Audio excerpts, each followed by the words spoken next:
আসসালামু আলাইকুম প্রিয় দর্শক, চ্যানেল আই সংবাদে স্বাগত। আপনাদের সঙ্গে আছি আমি সামির হোসেন। বিস্তারিত সংবাদের শুরুতে জানিয়ে দিচ্ছি ফ্রেশ আটা ময়দা সুজি সংবাদ শিরোনামগুলো।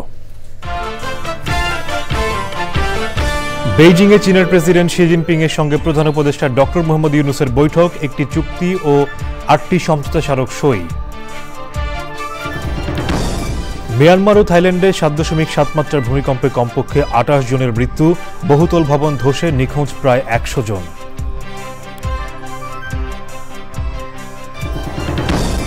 প্রিয়জনের সঙ্গে ঈদ উদযাপনে বাস, লঞ্চ টার্মিনাল ও রেল স্টেশনে ঘরমুখো মানুষের ভিড়, শেষ মুহূর্তের কেনাকাটায় ব্যস্ত নগরবাসী। পবিত্র জুমাতুল বিদায় মসজিদগুলোতে মুসল্লিদের জমায়েত, দেশ, জনগণ ও মুসলিম উম্মার শান্তি অগ্রগতি কামনা।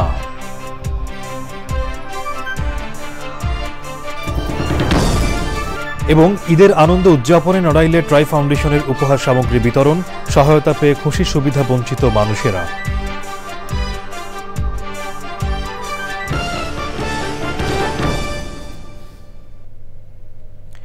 এছাড়াও নিটল টাটা বিশেষ সংবাদে যা থাকছে: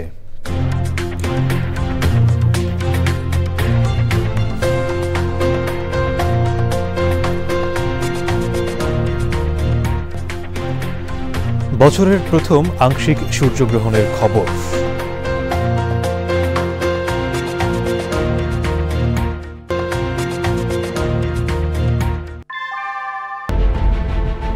Primacy inbuilt. German technology, Bangladesh's first thermix rod, Salam Steel Thermax. সংবাদ শিরোনামগুলো জানাচ্ছিলাম। এখনকার এই সংবাদ আয়োজন একই সঙ্গে চ্যানেল আইয়ের ইউটিউব চ্যানেলে এবং চ্যানেল আইয়ের ওটিটি প্ল্যাটফর্ম আই স্ক্রিনে লাইভ স্ট্রিম হচ্ছে। এবার বিস্তারিত সংবাদ। বেইজিংয়ে চীনের প্রেসিডেন্ট শি জিনপিং এর সঙ্গে দ্বিপাক্ষিক বৈঠকে এই অঞ্চলে শান্তি, সমৃদ্ধি ও স্থিতিশীলতা প্রতিষ্ঠায় চীনকে জোরালো ভূমিকা রাখার আহ্বান জানিয়েছেন অন্তর্বর্তী সরকারের প্রধান উপদেষ্টা অধ্যাপক ডক্টর মোহাম্মদ ইউনূস। উভয় নেতা দ্বিপাক্ষিক স্বার্থ সংশ্লিষ্ট বিভিন্ন বিষয় নিয়ে আলোচনা করেন। বৈঠকে বাংলাদেশে চীনা বিনিয়োগ উৎসাহিত করার কথা জানান শি জিনপিং। ঢাকা ও বেইজিংয়ের মধ্যে অর্থনৈতিক কারিগরি সহায়তা বিষয়ক একটি চুক্তি এবং 8টি সমঝোতা স্মারক সই হয়েছে। মোস্তফা মল্লিকের রিপোর্ট। বেইজিংয়ের গ্রেট হল অব দ্য পিপল এ চীনের প্রেসিডেন্ট শি জিনপিং সহ চীনা প্রতিনিধি দল আগে থেকেই প্রস্তুত ছিলেন নোবেল বিজয়ী অধ্যাপক ডক্টর মোহাম্মদ ইউনূসকে অভ্যর্থনা জানাতে। সকালে বাংলাদেশ চীনের পতাকাবাহী গাড়িতে আসেন অধ্যাপক ইউনূস। তাঁকে স্বাগত জানান শি জিনপিং। বৈঠকের শুরুতেই বাংলাদেশের জনগণের পক্ষ থেকে চীনের প্রেসিডেন্ট শি জিনপিংকে আন্তরিক শুভেচ্ছা ও অভিনন্দন জানান অধ্যাপক ইউনূস। অধ্যাপক ইউনূস বলেন, নতুন বাংলাদেশ গঠনের পথ সুগম করেছে জুলাইয়ের গণঅভ্যুত্থান। ডক্টর ইউনূস প্রেসিডেন্ট জিনপিংকে মনে করিয়ে দেন চীনে গ্রামীণ ব্যাংক ও সামাজিক ব্যবসার প্রচলনের সঙ্গে তিনি যুক্ত ছিলেন। বাংলাদেশ এখন বিনিয়োগের জন্য উপযুক্ত, চীনের ব্যবসায়ীরা যেন বাংলাদেশে বিনিয়োগ করেন। অধ্যাপক ইউনূসের এমন প্রস্তাবে শি জিনপিং প্রধান উপদেষ্টাকে ধন্যবাদ জানান। জিনপিং বলেন, অবশ্যই চীনা ব্যবসায়ীরা বাংলাদেশে বিনিয়োগ করবেন। চায়নার সাথে আমাদের যে সমস্ত ইস্যুগুলো আছে, যেগুলো বিষয়ে আমরা চায়নার সত্যিকার অর্থে সাপোর্ট চাচ্ছি, সেই বিষয়গুলো উনি বলেছেন যে প্রত্যেকটা বিষয়েই চাইনিজ প্রেসিডেন্ট পজিটিভ কনসিডারেশনের কথা বলেছেন। উনি বলেছেন যে প্রফেসর ইউনূসকে এবং তার গভর্নমেন্টকে তারা ফুল সাপোর্ট দিচ্ছেন চাইনিজ ইনভেস্টরদেরকে বাংলাদেশে ইনভাইট করা। প্রফেসর ইউনূস এটা বলছিলেন। প্রেসিডেন্টের সঙ্গে বৈঠক শেষে চীনে বাংলাদেশ দূতাবাসের আয়োজনে বেইজিংয়ের দ্য প্রেসিডেন্সিয়াল এ চীনা ব্যবসায়ীদের সঙ্গে বিনিয়োগ সংলাপে অংশ নেন অধ্যাপক ইউনূস। তিনি বলেন, বাংলাদেশে যোগাযোগের সুযোগ অবারিত।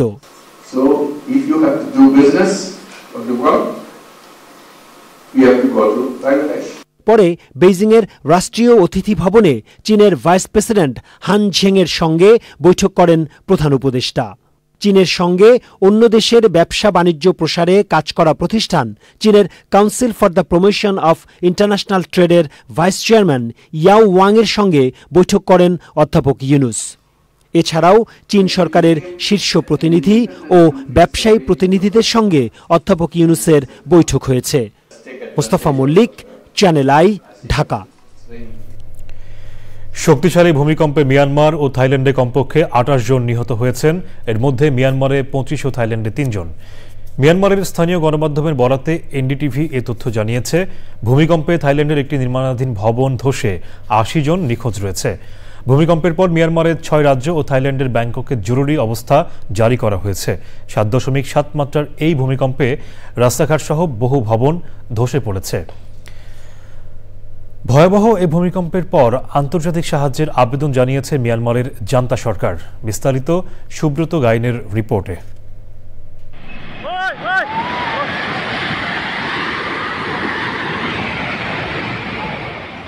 মিয়ানমারের ইতিহাসে ভয়াবহ ভূমিকম্পের সম্মুখীন হল যুদ্ধবিধ্বস্ত দেশটি।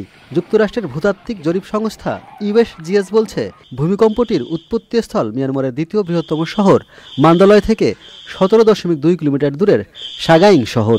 ভূমিকম্পের মাত্রা এতটাই তীব্র ছিল যে থাইল্যান্ডেও ভয়াবহতা দেখা গেছে। এছাড়াও ভূমিকম্পে কেঁপেছে বাংলাদেশ, ভারত, চীন, লাওস সহ পার্শ্ববর্তী দেশ। মিয়ানমারের এই শক্তিশালী ভূমিকম্পে নিহতের সংখ্যা বাড়ছেই। এর মধ্যে একটি মসজিদ আংশিকভাবে ভেঙে পড়ে বেশ কয়েকজনের মৃত্যুর খবর পাওয়া গেছে। দেশটির বাগো অঞ্চলে ভূমিকম্পের কারণে মসজিদের একাংশ ধসে তাদের মৃত্যু হয় বলে সংবাদ সংস্থা রয়টার্স জানিয়েছে। ভূমিকম্পে মিয়ানমারে ইরাবতী নদীর ওপর ব্রিটিশ আমলে নির্মিত 91 বছরের আভা সেতু ধসে পড়েছে। ধসে পড়েছে মিয়ানমারের বহু ভবন, রাস্তাঘাট ও ধর্মীয় উপাসনালয়। থাইল্যান্ডে ভূমিকম্পে ধ্বংসস্তূপের নিচে চাপা পড়ে কয়েকজনের মৃত্যু হয়েছে। দেশটির উপপ্রধানমন্ত্রী এ তথ্য নিশ্চিত করেছেন। দেশটির রাজধানী ব্যাংককে নির্মাণাধীন 30 তলা একটি ভবন ধসে পড়েছে। এ ঘটনায় এখন পর্যন্ত বেশ কয়েকজন নিখোঁজ রয়েছেন। সরকারি কার্যালয় হিসেবে ব্যবহারের জন্য ভবনটি নির্মাণ করা হচ্ছিল বলে জানা গেছে।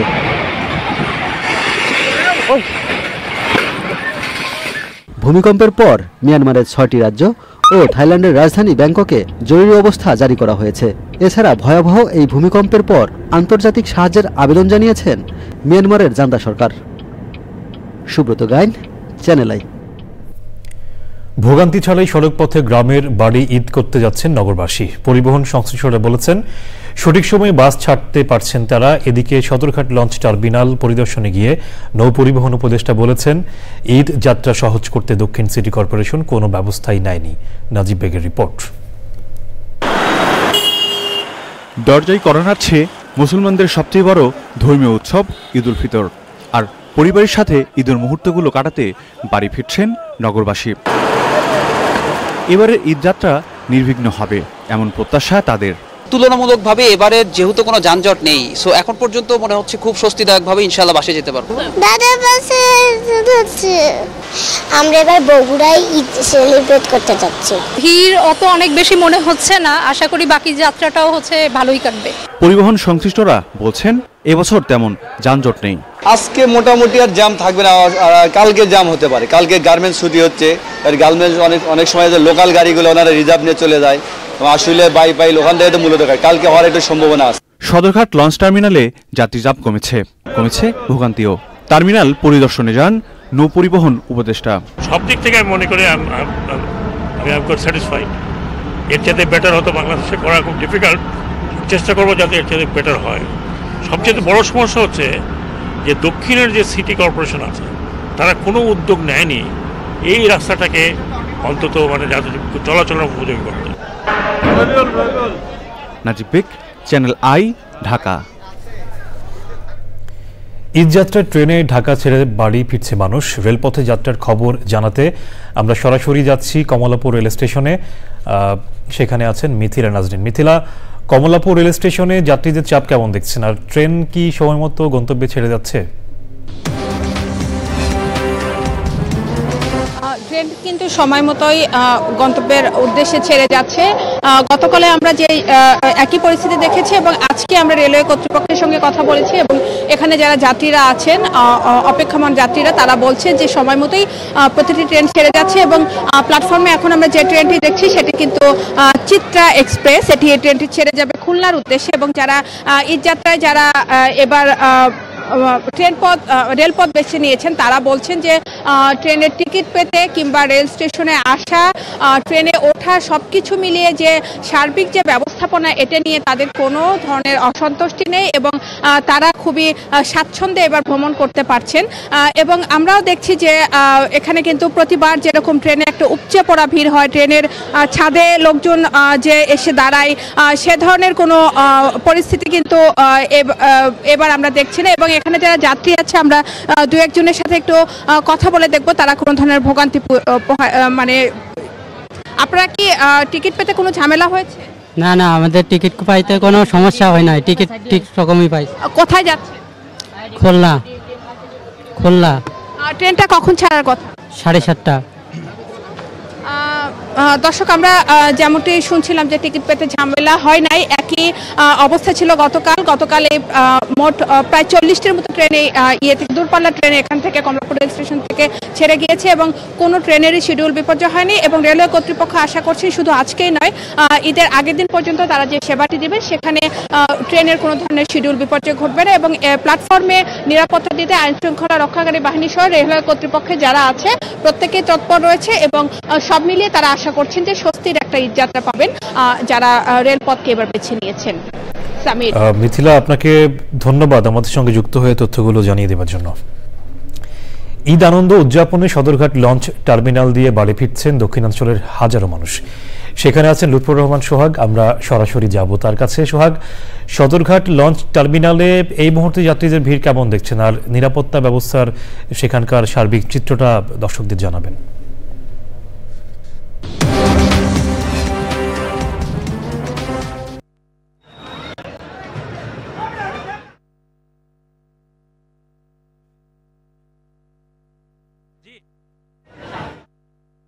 সামির, গুলিস্তান থেকে সদরঘাট লঞ্চ টার্মিনাল আসতে যে রাস্তাটুকু, এই রাস্তার যে যানজটের ভোগান্তি, সেই ভোগান্তিটুকু যদি আমরা বাদ দিই তাহলে এবারের যে ঈদে লঞ্চ যাত্রা যেটি বলা হয়, যে লঞ্চের মাধ্যমে যে ঈদ যাত্রা, সেখানে কিন্তু বলা যেতে পারে যে যাত্রীটার স্বস্তি নিয়ে কিন্তু তারা বাড়ি ফিরতে পারছে। আসলে এ পর্যন্ত সকাল থেকে আমরা জানতে পেরেছি যে 70টি লঞ্চ ঢাকা থেকে বিভিন্ন গন্তব্যে ছেড়ে গিয়েছে। তো এই লঞ্চগুলোতে আমরা অন্যান্যবার যেরকম দেখতাম যে এখানকার যে একটা সাধারণ চিত্র ছিল যে মানুষকে অনেকটা যুদ্ধজয়ের মতো করে কিন্তু এসব লঞ্চে যেতে হতো, ঠেলা ধাক্কা করে কিন্তু যেতে হতো এবং উপচে পড়া যাত্রী নিয়ে ঝুঁকিপূর্ণভাবে এই লঞ্চগুলি কিন্তু বিভিন্ন গন্তব্যে যেত। তবে গত কয়েক বছর ধরেই কিন্তু এই চিত্রটায় পরিবর্তন এসেছে। এখন কিন্তু সেভাবে যে উপচে পড়া যাত্রী নিয়ে যে লঞ্চ যাওয়ার সেই চিত্রটা নাই, এবং এবার তো অবশ্যই নাই, কারণ আসলে পদ্মা সেতু হওয়ার পর থেকে এখানে লঞ্চে ঈদের যাত্রার সময় যে উপচে পড়া ভিড়টা কমে গিয়েছে। এবং এবার যেহেতু রমজানের শুরু থেকে যেহেতু শিক্ষা প্রতিষ্ঠান বন্ধ ছিল, অনেক পরিবারই কিন্তু আগেভাগে তারা বাড়ি ফিরে গেছে, সেই হিসেবে লঞ্চে আগেভাগে অনেকে বাড়ি ফিরেছেন। সেই হিসেবে এখন কিন্তু যাত্রীদের চাপ, যেটা বলা যায় স্বাভাবিক যে যাত্রী চাপ, যেটা বলা যায় যে এই লঞ্চ টার্মিনালে যে ধরনের ধারণ ক্ষমতা আছে এবং এখান থেকে যে পরিমাণ লঞ্চ একদিনে চলে যায়, যেমন আজকে 110টির মতো লঞ্চ বিভিন্ন গন্তব্যে যাওয়ার কথা রয়েছে, সেই লঞ্চগুলোর যে ধরনের ধারণ ক্ষমতা রয়েছে সেই পরিমাণ যাত্রী কিন্তু এই লঞ্চ টার্মিনালগুলোতে এখন আসছে পদ্মা সেতু হওয়ার পর থেকে। এর ফলে আসলে যে ভোগান্তির চিত্রটা আমরা আগে দেখতাম সেটি কিন্তু এখন নাই। সেই কারণে কিন্তু যাত্রীরা তারা সন্তোষ প্রকাশ করছেন যে আসলে এইভাবে তারা যে ধরনের একটা আরামদায়ক যাত্রা প্রত্যাশা করেন বাড়ি ফেরার সময়, সেই যাত্রাটা তারা আসলে পাচ্ছেন। তবে লঞ্চের যারা মালিক কর্মচারী আছেন স্বাভাবিকভাবে তাদের একটু হতাশা রয়েছে, তারা প্রত্যাশা করছিলেন হয়তো আরও বেশি যাত্রী তারা পেতে পারতেন। তো সেই কারণে তারা আসলে অপেক্ষা করছেন, যেহেতু বেসরকারি অনেক প্রতিষ্ঠান এখনও কিন্তু ছুটি হয়নি, সেই কারণে তারা আশা করছেন পোশাক কারখানা আছে এবং অন্যান্য শ্রমজীবী যেসব মানুষ আছেন তারা যদি শেষ মুহূর্তে তারা আশা করছেন যে আরও বেশি যাত্রী এখানে আসবে এবং আরও বেশি ভিড় হয়তো আমরা সামনে দেখতে পারবো এই সদরঘাট লঞ্চ টার্মিনালে। সামির, সোহাগ, আপনাকে ধন্যবাদ আমাদের সঙ্গে যুক্ত হয়ে লঞ্চ যাত্রার খবরাখবর জানাবার জন্য। শেষ মুহূর্তে আরামদায়ক পোশাকের বিক্রি বেড়েছে নগরীর দোকানগুলোতে। ক্রেতাদের চাহিদা মাথায় রেখে নানা রকম ডিসকাউন্টও রাখছেন বিক্রেতারা। সুলতানা হিমুর রিপোর্ট। শেষ মুহূর্তের কেনাকাটায় ধুম লেগেছে মার্কেটে। সাধ্যের মধ্যে পছন্দের পোশাকটি বেছে নিতে নগরবাসী ছুটছেন এই মার্কেট ও মার্কেট। পাঞ্জাবি থেকে শুরু করে বাচ্চাদের পোশাকের দোকানে সব জায়গায় ক্রেতাদের ভিড়। আর তাদের পছন্দ মাথায় রেখেই শোরুমগুলোতে সাজানো হয়েছে পোশাকের পসরা। শেষ মুহূর্তে ওই ছেলের জন্য কেনাকাটা করার জন্য এসেছি আর কি। পাঞ্জাবি নিব, গেঞ্জি নিব, এখানকার জিনিসগুলো একটু ভালো হয়, কমফোর্টেবল হয়। প্যান্ট আর গেঞ্জিগুলো ভালো লাগছে এবং পাঞ্জাবিগুলোর কালেকশনও মোটামুটি ভালোই। 1250 টাকার আমরা পাঞ্জাবিতে অফার রেখেছি এবং পাশাপাশি আমাদের 1450 টাকার হাফ শার্ট, এবং যেটা অন্যান্য ব্র্যান্ডের তুলনায় খুবই রিজনেবল প্রাইসে করা হয়েছে। তো পাশাপাশি আমাদের এবার পাঞ্জাবির কালেকশনটা খুবই ভালো করা হয়েছে। পেমেন্টে বিভিন্ন রকমের ক্যাশব্যাক অফার সহ বিক্রেতারা ডিসকাউন্ট রাখছেন নতুন পণ্যেও, যাতে সন্তুষ্ট ক্রেতারাও। 1000 টাকা করে নর্মাল প্রাইস ছিল, এখন ডিসকাউন্টে 800 টাকা রাখছে, আমাদের জন্য সহজ হয়ে গেছে। টি শার্ট পাঞ্জাবি আমি দুটাকে এগিয়ে রাখছি। আমি জুনিয়র কালেকশন তো আপনার এই 3-4 বছর ধরে শুরু হয়েছে, তো মোটামুটি আলহামদুলিল্লাহ ফিডব্যাক ভালো। পোশাকের সাথে matching belt, money bag, T shirt কালেকশনও রাখা হয়েছে দোকানগুলোতে। Sultana Himu, Channel I, Dhaka.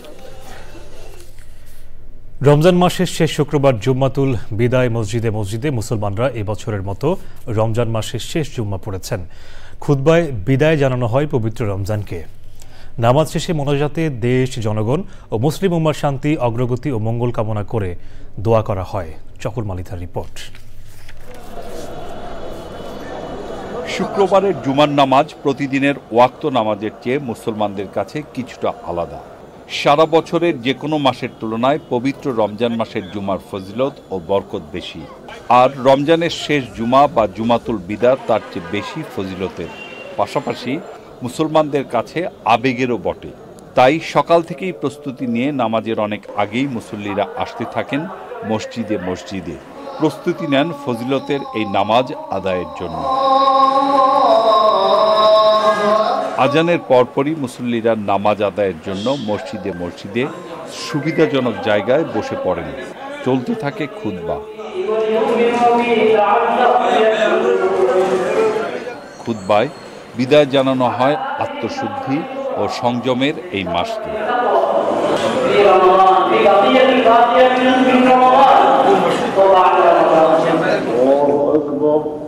রহমত, মাগফিরাত ও নাজাতের মাসের শেষ শুক্রবারে নামাজ আদায়ে এক কাতারে দাঁড়ান মুসল্লিরা। ইমামের পিছনে দাঁড়িয়ে জুমার 2 রাকাত ফরজ নামাজ আদায় করেন তারা।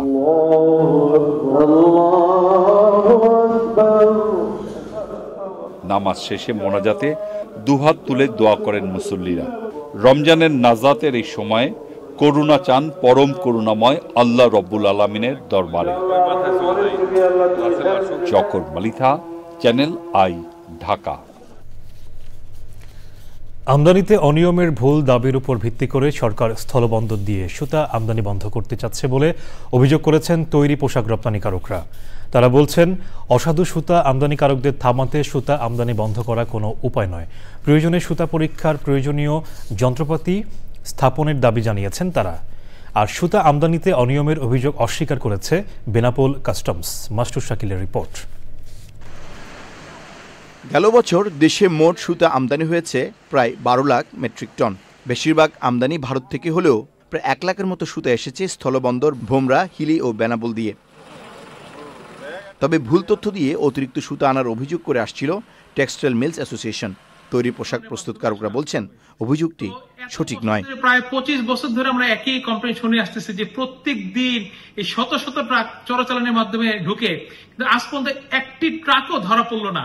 এটা কি সম্ভব? কেউ যদি মনে করে যে এই সুতার অপব্যবহার হচ্ছে এবং এটার মিসইউজ হচ্ছে, তাহলে সেটার জন্য ইনফ্রাস্ট্রাকচার ম্যানেজমেন্ট ঠিক করতে হবে। ম্যানেজমেন্ট ঠিক না করে আমি আমার মাথা ব্যথা করতেছি দেখে মাথা কেটে ফেলে দেওয়া, সেটা তো সমাধান হইতে পারে না। বেনাপোল দিয়ে আমাদের লিড টাইমটা কম হয়ে যায় এবং এখানে আমরা আমাদের ওয়্যারহাউসিং কস্ট কমানো যায়, প্লাস ক্যাশ ইনভলভমেন্ট কমে যায়। সো ছোটো ছোটো ফ্যাক্টরিগুলির জন্য ব্যবসা বান্ধব হয়। তবে বেনাপোল কাস্টমস কর্তৃপক্ষ বলছে, আমদানির নামে তাদের ফাঁকি দিয়ে অতিরিক্ত সুতা আমদানির অভিযোগ সঠিক নয়। এটা তো ঘটা ইম্পসিবল। এটা তো আমাদের এখানে অনেকগুলো এজেন্সি কাজ করে, আমরা নিজেরা কাজ করি। এটা আসলে ঘটাটা সম্ভব না। তারা আমাকে বলে যে এই মাল আসছে, এতটুকু ওজন আসছে, এবং সেই অনুযায়ী আমি তার ডকুমেন্টেশন ঠিকঠাক থাকলে, ইনভয়েস, এগুলো ডকুমেন্ট, যাবতীয় ডকুমেন্ট ঠিক লাগলে আমরা মালটা জাস্ট অ্যাপ্রুভাল দেই। স্থলবন্দর দিয়ে সুতা আমদানি বন্ধ করা হলে তার বিরূপ প্রভাব পড়তে পারে বলে মনে করেন তৈরি পোশাক রপ্তানিকারকরা।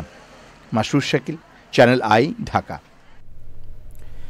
প্রায় 2 যুগ ধরে আর্তমানবতার সেবায় কাজ করে আসছে ট্রাই ফাউন্ডেশন।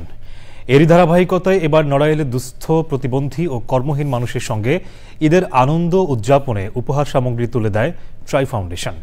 ঈদ সামনে রেখে নিত্য প্রয়োজনীয় খাদ্য সামগ্রী পেয়ে খুশি সুবিধা বঞ্চিত মানুষেরা। মানবিক এই সংগঠনটির এমন কার্যক্রমের প্রশংসা করেছেন প্রশাসন সহ সুধীজনেরা। বিস্তারিত ড্যানিয়েল সুজিত বোসের রিপোর্টে। আসন্ন ঈদ উল ফিতর উপলক্ষে নড়াইলের সুবিধাবঞ্চিত দুস্থ ও প্রতিবন্ধী মানুষের মাঝে ট্রাই ফাউন্ডেশনের সহযোগিতায় খাদ্য সামগ্রী বিতরণ করা হয়। খাদ্য সামগ্রীর মধ্যে ছিল চাল, ডাল, চিনি, লবণ, দুধ, সেমাই সহ নিত্য প্রয়োজনীয় সামগ্রী। এমন দুর্দিনে এই উপহার হাসি ফুটিয়েছে তাদের মুখে। আমরা গরিব মানুষ, কিনে খেতে পারি না, অভাব অভিযোগ, মা বোনেরা সবাই নিয়ে, বাচ্চা নিয়ে, বাচ্চা কাচ্চা নিয়ে আমরা খাবো শান্তিতে। আপনারাই প্রতি বছরে আমাকে সাহায্য করেন, তাইতে আমরা অনেক অনেক সাহায্য পাই। ট্রাই ফাউন্ডেশন আমাদের প্রতি বছর ত্রাণ দেয়। ঈদের একদিন আগেও দেয়, কোনোবার 5 দিন আগে দেয়। এবারে যে আগে দিচ্ছে আরও সুবিধা হবে। ঈদ উপলক্ষে রমজান মাসে ট্রাই ফাউন্ডেশন আমাদের যে সহযোগিতা করে, এটা পেয়ে আমরা অনেক খুশি থাকি। জাল্লা তোমার বাড়িতে আমরা ত্রাণ পাই, আমার ছেলে মেয়ে বাল বাচ্চা নিয়ে আমরা 2 দিন খাইয়ে রোজা রাখতে পারিছি, থাকতে পারিছি। এই জন্য আমরা খুব খুশি। ত্রাণটা দিচ্ছেন, এটা হলো পারিবারিক বাঁচার জন্য আর কি আমরা এই ত্রাণটা পাচ্ছি আর কি এতে আমরা খুশি আছি। অনাহারে অর্ধাহারে থাকা এসব মানুষের ঈদ পালনে এমন মানবিক সহায়তায় কৃতজ্ঞতা প্রকাশ করেন সমাজসেবা কর্মকর্তা। অবশ্যই ট্রাই ফাউন্ডেশনকে আমি ধন্যবাদ জানাবো। তারা যে এই যে ছিন্নমূল মানুষের দিকে হাত বাড়িয়ে দিয়েছে, তাদের এই যে ঈদের খুশিটাকে আরও বাড়িয়ে দেওয়ার জন্য তাদের বিভিন্ন সামগ্রী নিয়ে তাদের পাশে এসে দাঁড়িয়েছে। এজন্য আমি ট্রাই ফাউন্ডেশনের প্রতি ধন্যবাদ এবং কৃতজ্ঞতা জানাই। দুর্যোগের সময় খাদ্য সামগ্রী আর তীব্র শীতে কম্বল নিয়ে অসহায় মানুষের পাশে যেমন এগিয়ে আসে ট্রাই ফাউন্ডেশন, তেমনি ঈদের আনন্দ ভাগাভাগি করতে সুবিধা বঞ্চিত মানুষের মাঝে খাদ্য সামগ্রী বিতরণ করায় কৃতজ্ঞতা জানানোর পাশাপাশি অন্যান্য মানবিক সংগঠনগুলোকে এগিয়ে আসার আহ্বান জানান জেলা প্রশাসক। নিঃসন্দেহে একটি ভালো উদ্যোগ, এতে কোনো সন্দেহ নাই। ওনাদের পাশাপাশি আরও বিভিন্ন প্রতিষ্ঠান যাদের সামর্থ্য আছে তাদের এগিয়ে আসা উচিত বলে আমি মনে করি। এই ঈদের সময় আমাদের যারা দরিদ্র জনগণ আছেন তাদের এই সুবিধাটা তাদের জন্য অনেক কাজে দেয় এবং তারা অনেক খুশিও হয় এবং বিভিন্ন প্রতিষ্ঠানের এ ধরনের কাজে এগিয়ে আসা উচিত। আমরা সরকারিভাবেও এ ধরনের উদ্যোগ নিচ্ছি। নড়াইল জেলায় 200 হতদরিদ্র ও অসহায় মানুষের মাঝে খাদ্য সামগ্রী বিতরণ করেছে try foundation. Daniel Sujit Bose, channel I, Narail. সংবাদের পর্যায়ে নিচ্ছি বিরতি, আর বিরতির পর জানিয়ে ফিরছি। গাজায় ইসরায়েলি হামলায় আরও 14 ফিলিস্তিনি নিহত। লিবিয়ার উপশহর হাদাক খালি করে দিতে তেল আবিবের নির্দেশ। ফিলিস্তিনের গাজা ভূখণ্ডে ইসরায়েলের সামরিক বাহিনীর বর্বর হামলায় 40 জন নিহত হয়েছেন। সংবাদ মাধ্যম আল জাজিরার এক প্রতিবেদনে এই তথ্য জানানো হয়েছে। প্রতিবেদনে উল্লেখ করা হয়, গাজার মধ্যাঞ্চলে একটি ব্যস্ত বাজারে ইসরায়েলি বাহিনীর হামলায় 7 জন নিহত হন। এর ফলে গত 24 ঘণ্টায় উপত্যকাটিতে নিহতের সংখ্যা 40 ছাড়িয়েছে।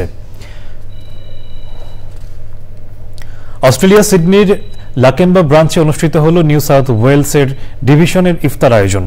পবিত্র রমজান মাসে একতা, বন্ধুত্ব এবং ইসলামী চেতনায় সব সম্প্রদায়ের সদস্যদের একত্রিত করতে এই আয়োজন করে লাকেম্বা ব্রাঞ্চ। আয়োজনে নিউ সাউথ ওয়েলসের বিভিন্ন কাউন্সিল থেকে 15 জন কাউন্সিলর সহ ইসলামিক স্কলাররা যোগ দেন।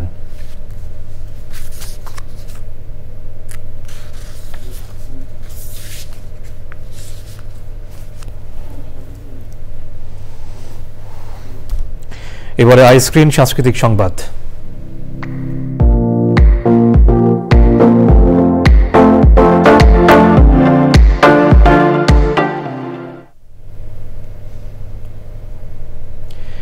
বিনোদনের দুনিয়া ওটিটি প্ল্যাটফর্ম আইস্ক্রিনে মুক্তি পাবে চলচ্চিত্র ছায়া। সিনেমাটিতে উঠে এসেছে জীবন সংগ্রামের গল্প। দুঃখ কষ্টের মেলবন্ধনে নির্মিত সিনেমায় অভিনয় করেছেন শবনম বুবলি, আসিফ নূর, সিমরিন লুবাবা সহ অনেকে। চলচ্চিত্রটি পরিচালনা করেছেন ওয়াজেদ আলী সুমন। ঈদের দিন থেকে আইস্ক্রিনে দেখতে পারবেন দর্শক। এবার নিটল টাটা বিশেষ সংবাদ।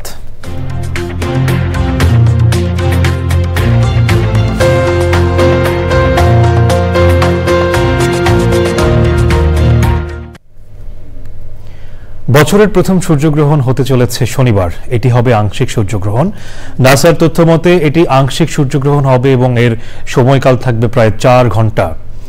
বিশেষজ্ঞরা বলেছেন এই সূর্যগ্রহণটি ইউরোপ, এশিয়া, উত্তর ও দক্ষিণ আমেরিকা এবং উত্তর মেরু অঞ্চলে দেখা যাবে।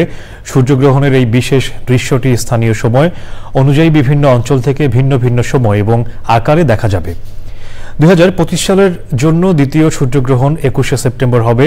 এবছর পৃথিবীবাসী একটি বিশেষ আংশিক সূর্যগ্রহণের সাক্ষী হতে চলেছে, যা সারা বিশ্বে আলোচিত হবে।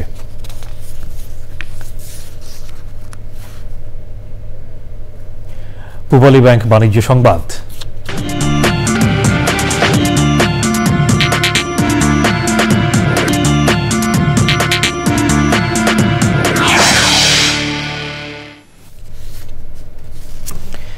গত এক বছরে চুরি, ছিনতাই, ডাকাতির ঘটনায় দেশের 23টি জুয়েলারি প্রতিষ্ঠানে প্রায় 44 কোটি টাকার ক্ষতি হয়েছে বলে জানিয়েছে Bangladesh jewellers association BAJUS. Jewellery প্রতিষ্ঠান ও জুয়েলারি ব্যবসায়ীদের জানমালের নিরাপত্তার দাবিতে আয়োজিত সংবাদ সম্মেলনে এ তথ্য জানিয়েছে সংগঠনটি। বাজুস জানায়, দেশের জুয়েলারি প্রতিষ্ঠানগুলোকে ঈদকে কেন্দ্র করে চুরি ও ডাকাতি বাড়তে পারে বলে আশঙ্কা করছেন ব্যবসায়ীরা। এমন পরিস্থিতিতে উদ্বেগ জানিয়ে জুয়েলারি ব্যবসায়ীদের নিরাপত্তা চেয়েছে বাংলাদেশ জুয়েলার্স অ্যাসোসিয়েশন বাজুস। সংবাদের এই পর্যায়ে আবারও নিচ্ছি বিরতি, আর বিরতির পর জানিয়ে ফিরছি। হাসপাতাল থেকে বাড়ি ফিরেছেন জাতীয় দলের সাবেক অধিনায়ক তামিম ইকবাল। লম্বা সময়ের জন্য পূর্ণ বিশ্রামে থাকতে চিকিৎসকদের পরামর্শ।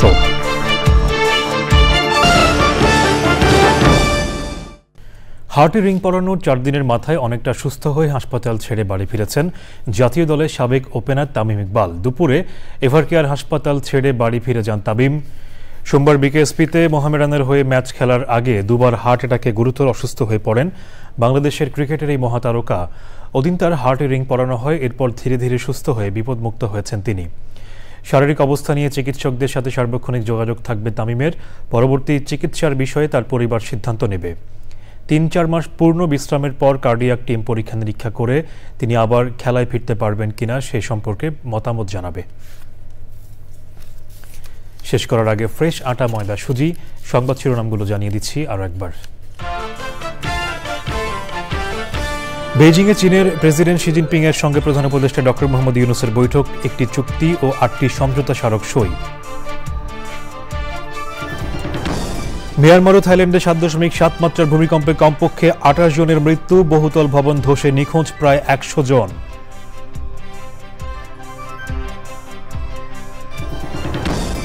প্রিয়জনের সঙ্গে ঈদ উদযাপনে বাস, লঞ্চ টার্মিনাল ও রেল স্টেশনে ঘরমুখো মানুষের ভিড়, শেষ মুহূর্তের কেনাকাটায় ব্যস্ত নগরবাসী। পবিত্র জুমাতুল বিদায় মসজিদগুলোতে মুসল্লিদের জমায়েত, দেশ, জনগণ ও মুসলিম উম্মার শান্তি, অগ্রগতি কামনা।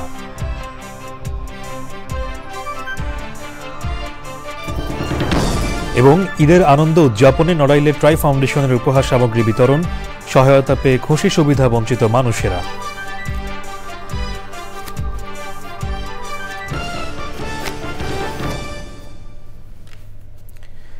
দর্শক, এখনকার সংবাদ আয়োজন এ পর্যন্তই। পরবর্তী সংবাদ দেখার আমন্ত্রণ জানিয়ে শেষ করছি। ধন্যবাদ সবাইকে।